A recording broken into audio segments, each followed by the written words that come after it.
سلام بچه‌ها.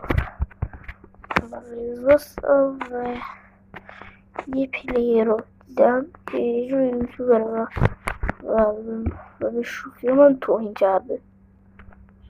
بریم مقبره هخامنشیان بسازیم که اون بسوزه. شروع کنیم. ببخشید تخت جمشید. اول از همه لازم داریم به برنگ‌های سفید. خب بچه‌ها اول زمینش میسازم.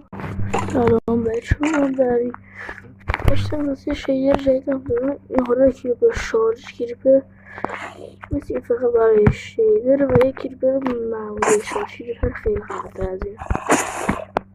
بچه ها ببینید من تقریبا یه مکعب 32 در 32 درست کردم و 32 رو بردارم. اونم زیاد مهم نیست و اینو فقط برای تزیین این.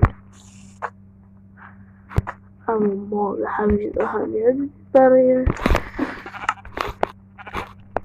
مقبره هخامنشیان